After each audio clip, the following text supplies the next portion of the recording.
14-year-old Abby Hernandez vanished 9 months ago. Tonight, her disappearance ends. These words, delivered with detached precision often found in breaking news, cut directly to the heart of profound mystery. They immediately seize attention, presenting a stark dichotomy, a prolonged absence suddenly drawing to a close. This introduction immediately frames a compelling narrative, focusing on a prolonged ordeal that ultimately finds its resolution, marking a significant turning point in a deeply concerning case.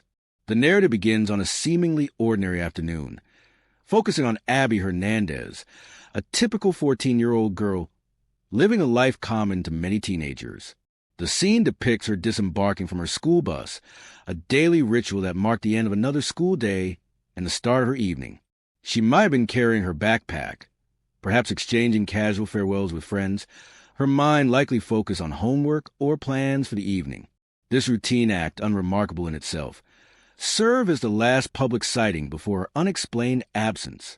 The next scenes abruptly shift from this mundane normalcy, plunging into a sudden and profound confusion. Abby's family begins to realize she has not arrived home. The initial concern, a slight worry about a delayed bus or a quick stop at a friend's house, quickly escalates. Phone calls are made, first to friends, then to school authorities, each attempt yielding no answers. The family's growing unease transforms into a chilling certainty. Abby never came home. This stark realization sets in motion a desperate search, as the initial confusion builds into a palpable alarm, indicating that something is terribly wrong and that a young life has unexpectedly gone missing from its established course. The familiar sounds of their home become silent echoes of her absence, amplifying the growing sense of dread that begins to settle over the household. As the hours stretched into days, the private anguish of Abby's family quickly became a public crisis. The community and law enforcement mobilized in a desperate, unified effort to locate the missing teenager. Visuals from this period would show countless flyers bearing Abby's smiling photograph, meticulously plastered on lampposts, storefronts, and community bulletin boards across the entire region. These posters, a silent plea for information, became ubiquitous. Interviews with worried family members were broadcast, their voices strained with a mixture of despair and a clinging hope. Her mother and father, their faces etched with profound anguish, spoke directly to cameras, pleading for any information that could lead to their daughter's return. Search parties comprising dedicated volunteers and law enforcement personnel scoured neighborhoods methodically.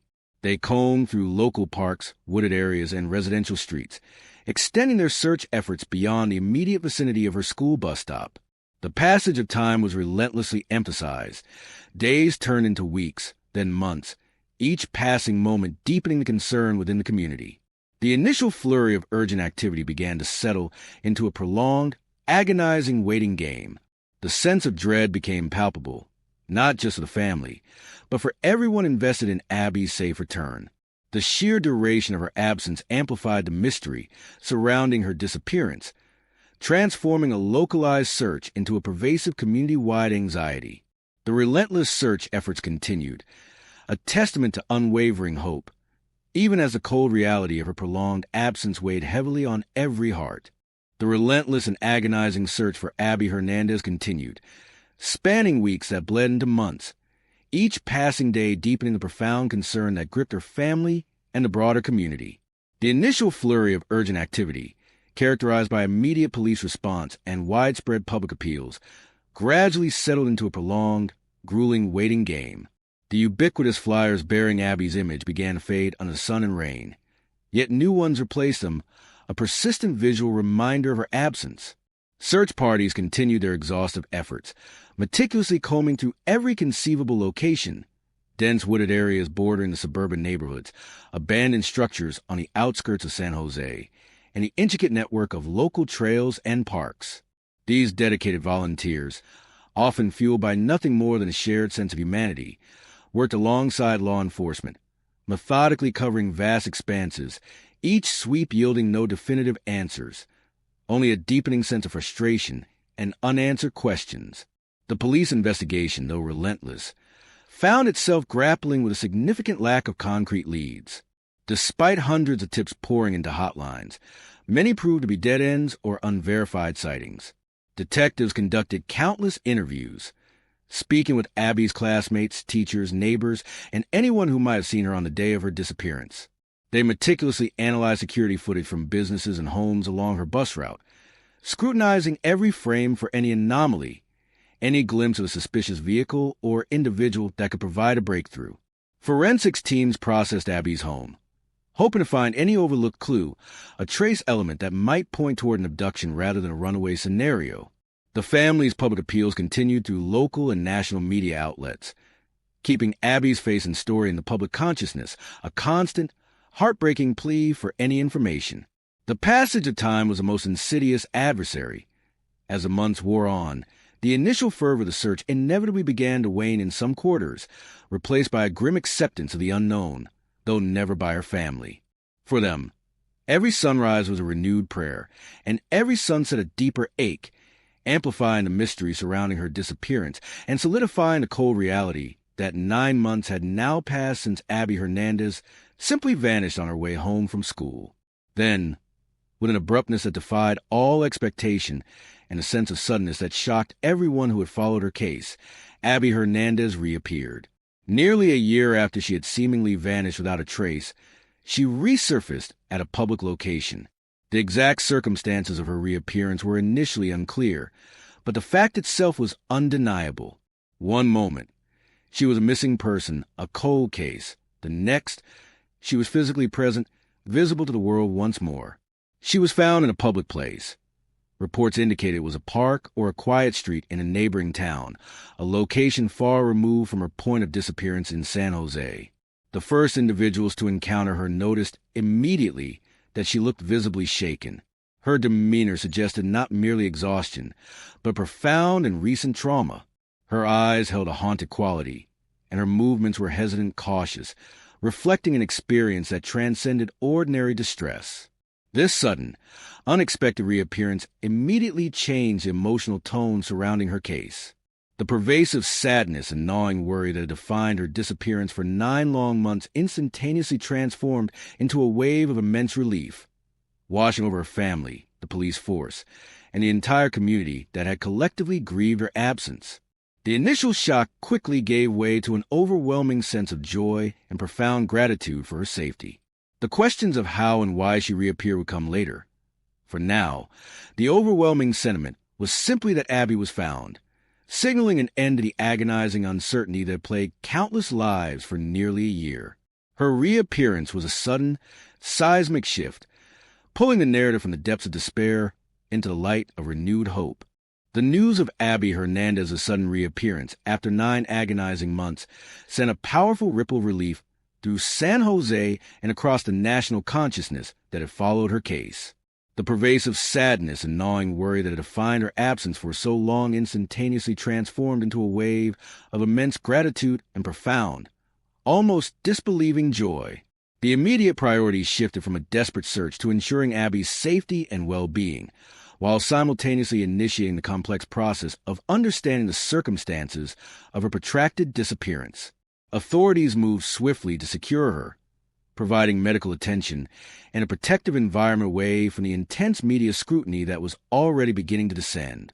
The first, most anticipated moment following her reappearance was a reunion with her family. It was a scene of profound human connection, an embrace that transcended words. Abby's mother, father, and siblings enveloped her in a collective, desperate hug, a physical manifestation of 9 months of pent-up grief, fear, and now, overwhelming relief. For the family, this reunion marked the end of a living nightmare, the return of a cherished child they had feared lost forever. However, even amidst this emotional embrace, a quiet reality was evident. Abby herself remained mostly silent, her demeanor reflecting a child still profoundly impacted by her recent ordeal. Her silence was not a refusal to communicate, but rather the quiet processing of unimaginable events. She was physically present, yet her mind was clearly still navigating the complex landscape of trauma.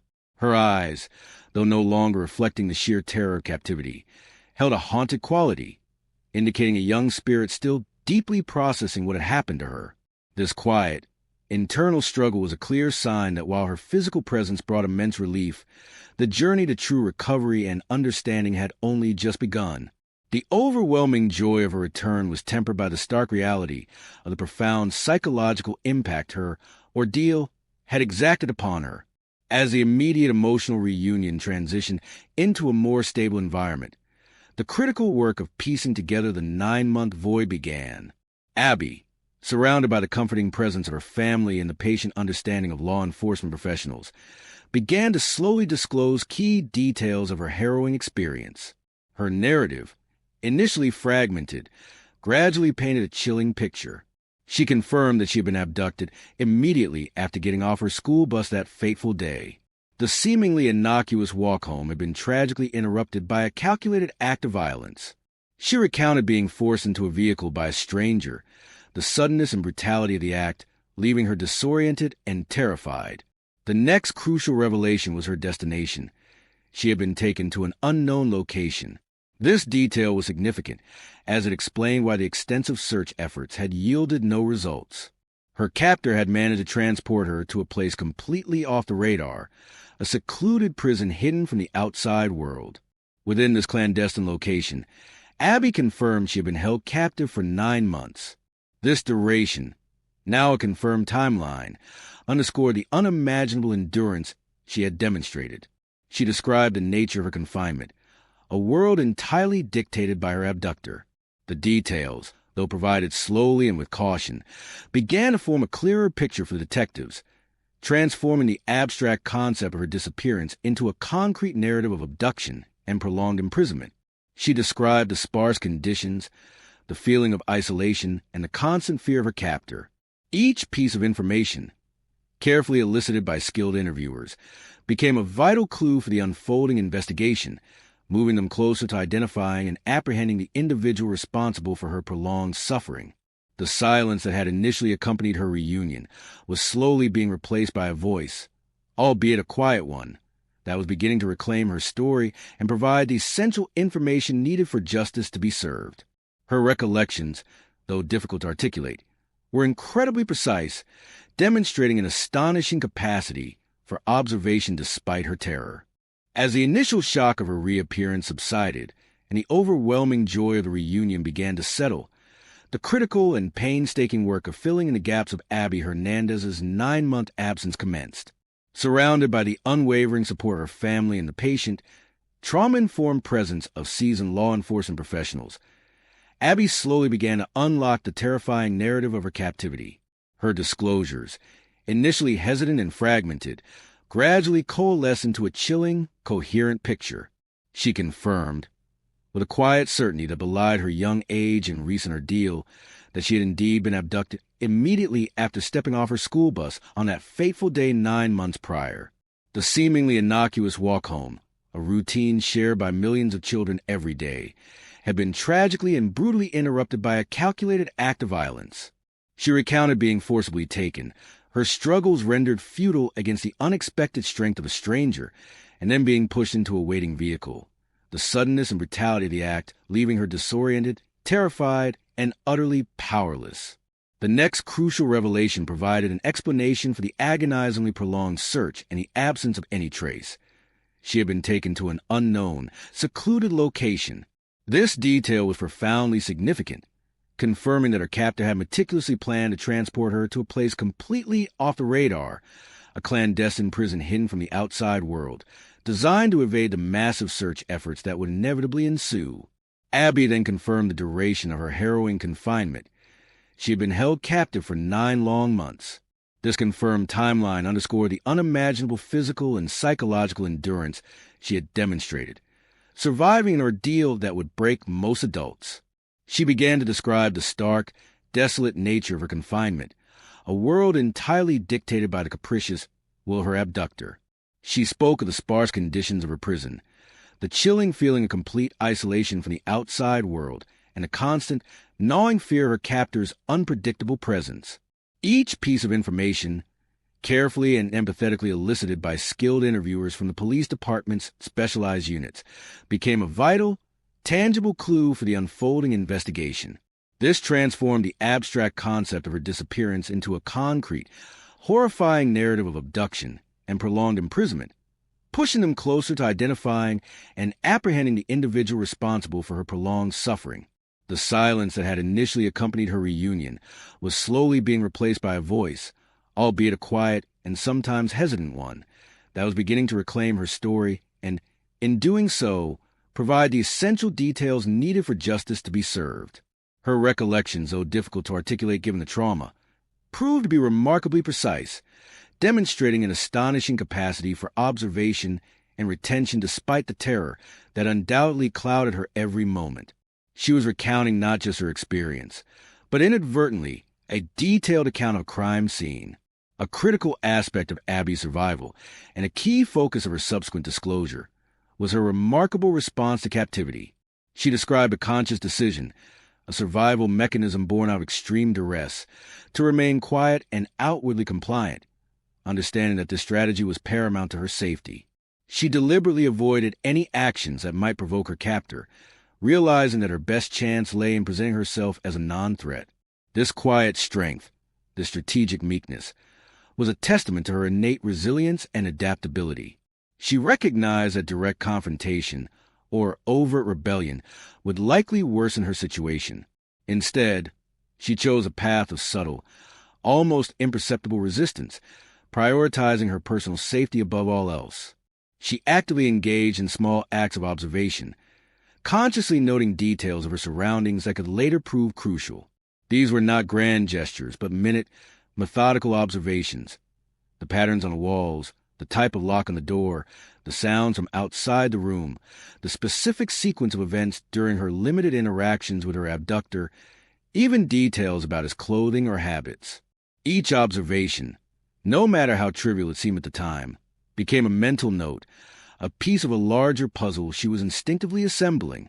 These quiet acts of mental fortitude allowed her to cope with the unimaginable psychological pressure and, crucially, to survive.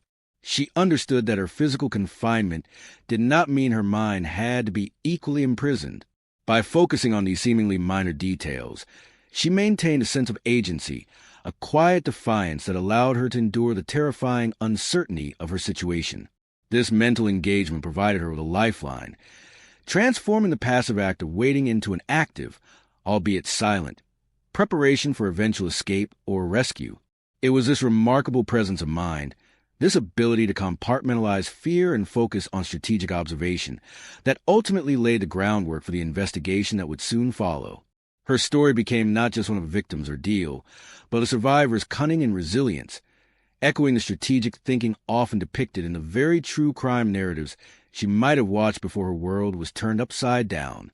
Abby's remarkable composure and the strategic mental exercises she employed during her captivity proved invaluable as the investigation into her disappearance transitioned from a desperate search to a focused effort to understand her ordeal and apprehend her captor. With Abby now safe, the detectives, particularly those specializing in child abduction cases, began the meticulous process of interviewing her. This was not a hurried interrogation, but a careful, patient unraveling of her memories, conducted by professionals trained to minimize further trauma. They understood that every detail, no matter how small or seemingly insignificant, could be a critical piece of the puzzle. They allowed Abby to slowly sift through her memories, guiding her gently to the timeline of her 9-month ordeal from the moment she stepped off the bus to her eventual reappearance. Her recollection of small acts, her detailed observations of her surroundings, the layout of her confinement, the routines and behaviors of her abductor became the bedrock of their investigation. She described the sounds she heard from outside her prison, the types of food she was given, the infrequent occasions she was allowed glimpses of the outside world, and even the nuances of her captor's voice. These seemingly minor details, carefully noted by Abby, were vital for investigators. Armed with Abby's precise recollections, the detectives began to connect dots that had remained elusive for 9 months. Her descriptions allowed them to narrow down geographical areas where she might have been held, cross-referencing her observations with existing intelligence. The physical characteristics of the confinement areas she described, the size of the room, the type of lock, any peculiar smells or sounds, were all fed into a database, looking for potential matches with known properties or secluded locations in the region.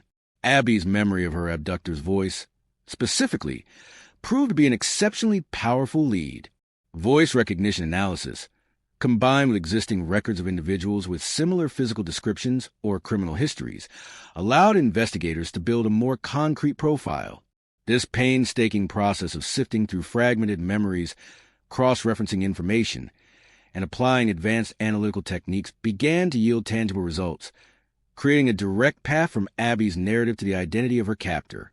The sheer volume of information she was able to provide, despite her age and horrific circumstances, was a testament to her quiet strength and keen observational skills. It was this wealth of survivor-generated intelligence that ultimately led to a definitive breakthrough, culminating in the arrest of the kidnapper, Nathaniel Kibby. The long-standing mystery of Abby's disappearance was finally beginning to unravel, piece by harrowing piece. The investigative threads meticulously woven by Abby's testimony quickly converged, leading directly to the apprehension of her captor. A critical moment in this phase involved Abby identifying the suspect's voice. Through carefully controlled procedures, distinct from the initial interviews, Abby was presented with a series of voice recordings. Her unwavering recognition of Kibby's voice provided a conclusive link, moving the investigation from suspicion to undeniable certainty. This voice identification, coupled with her detailed descriptions of her captivity, became a cornerstone of the case. Furthermore, Abby's ability to recall specific characteristics of her unknown location, whether through verbal description or even crude sketches she may have produced, allowed police to pinpoint a potential site. Armed with this comprehensive intelligence, police moved swiftly to search the identified location. This was not a generalized sweep, but a targeted operation, informed by the specific details Abby provided. They meticulously combed the property, searching for evidence that corroborated her account.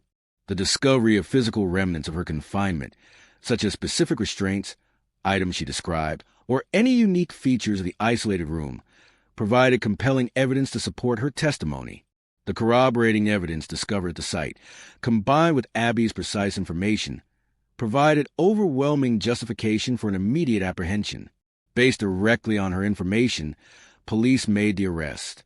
Nathaniel Kibby was taken into custody, ending a 9-month reign of terror and bringing an immediate halt to his ability to inflict further harm. The capture was a direct result of Abby's resilience and her quiet, methodical contribution to the investigation, underscoring the profound impact a victim's detailed account can have on bringing perpetrators to justice. The efficiency and precision of the arrest demonstrated the meticulous planning and coordination of law enforcement, who, once they had the concrete information, acted decisively to secure their target. The case, which had once been a cold and desperate mystery, now had a face and a name, thanks to the quiet bravery of a teenage girl who refused to be utterly consumed by her ordeal. The apprehension of Nathaniel Kibby marked not only the end of Abby's personal nightmare, but also the beginning of the legal process that would ensure he was held accountable for his actions. The pieces of the puzzle, painstakingly gathered by Abby and then meticulously assembled by investigators, had finally clicked into place, leading directly to the individual who had caused so much suffering and uncertainty for so long. The apprehension of Nathaniel Kibby, directly facilitated by Jeanette's extraordinary composure and forensic insights, marked a definitive end to her 9-month ordeal. With the perpetrator in custody, the immediate focus shifted to ensuring Abby's continued well-being and initiating the lengthy legal process. Kibby was taken into police custody, facing immediate charges related to abduction and sexual assault. The evidence against him, meticulously gathered through Jeanette's efforts and the subsequent police investigation, was overwhelming. This included the physical items Jeanette had secured from her place of captivity, the abductor's watch, the distinct toy, and her underwear, each piece now serving as a silent, damning witness. These tangible exhibits were meticulously analyzed by forensic teams, yielding DNA and other crucial identifiers that irrefutably linked Kibby to the crime and the location. Furthermore, Abby's detailed testimony, corroborated by the voice identification and the intricate web of circumstantial evidence uncovered during the police's follow-up, left no room for doubt. The legal proceedings moved forward deliberately, culminating in Nathaniel Kibby's conviction. He was sentenced to life imprisonment, a judicial outcome that ensured he would never again pose a threat to another child, bringing a measure of finality and justice to the horrific events that had shattered Jeanette's life. The resolution of the criminal case, however, was only one part of Abby's long journey. The immediate aftermath of her return involved comprehensive support systems designed to facilitate her healing and reintegration. From the moment she was reunited with her family, Abby began to receive specialized care. This included intensive counseling with trauma-informed therapists who helped her process the profound psychological impact of her captivity and the abuses she endured. These sessions provided a safe space for her to gradually articulate her experiences, develop coping mechanisms, and begin to reclaim her narrative. The unwavering love from her family formed the bedrock of her recovery. Her parents and siblings provided a constant source of comfort, reassurance, and stability, creating a nurturing environment that was essential for her healing. Their presence, their patience, and their unwavering support became her anchor, helping her navigate the complex emotional landscape of trauma recovery. Beyond emotional and psychological support, Abby also received comprehensive medical care. This ensured any physical ailments or lasting health impacts from her ordeal were addressed, providing a holistic approach to her recovery. This multifaceted support system, carefully constructed around her needs, allowed Abby to slowly but steadily begin the arduous process of rebuilding her life, moving from victim to survivor. The days of terror were over, replaced by a pathway toward healing, supported by professional care and profound familial love. Years after her harrowing experience, a poignant and symbolic reunion occurred that underscored the enduring impact of Jeanette's bravery and resilience. Abby Hernandez and Detective Heather Randall, the seasoned investigator who played a crucial role in her case, met again, not under the grim circumstances of a crime scene, but as individuals whose lives have been forever intertwined by an extraordinary series of events. This reunion was a testament to the enduring human connection forged in crisis and the lasting legacy of a child's courage. Jeanette, now a young adult, continued to exhibit the same remarkable strength and clarity that saved her life at 9 years old. While she had undergone extensive therapy to process the profound trauma of her experience, a necessary and courageous part of her healing journey, she emerged not as an individual defined solely by her past, but as a testament to the human spirit's capacity for recovery and growth. She spoke with a quiet confidence, her narrative one of overcoming adversity. This later encounter between Jeanette and Detective Randall highlighted her unwavering bravery and her extraordinary cleverness.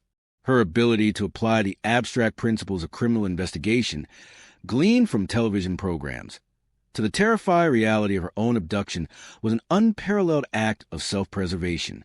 It emphasized how her quiet strength and keen observational skills, far beyond what might be expected of a child, had been the decisive factors in her rescue and her abductor's subsequent capture.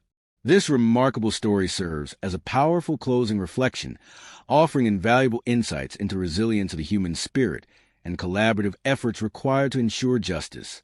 Abby's family, reflecting on their prolonged ordeal, spoke not only of their immense relief, but also their daughter's unimaginable bravery. They often emphasized that while her story was one of profound suffering, it was also one of extraordinary fortitude and ingenious self-preservation. The narrative of Abby Hernandez is a compelling case study for law enforcement, illustrating how even the most unlikely source of information, a child's observations during captivity, can be the critical catalyst for solving complex crimes. It reinforces the importance of listening to and trusting victims, particularly children, and understanding the subtle ways in which trauma manifests and is processed. The story ultimately ends with a hopeful, forward-looking note. Abby is safe, diligently working through her healing process, and actively moving forward with her life. Her experience, though horrific and life-altering, did not consume her. Instead, it became a powerful testament to her quiet strength, her ability to adapt under unimaginable pressure, and her intrinsic will to survive. Her journey from victim to empowered survivor stands as a profound reminder that even in the darkest circumstances, courage, intelligence, and the unwavering pursuit of justice can ultimately prevail, allowing life to continue, scarred but not broken. Thank you for watching. Like, share, and subscribe for more.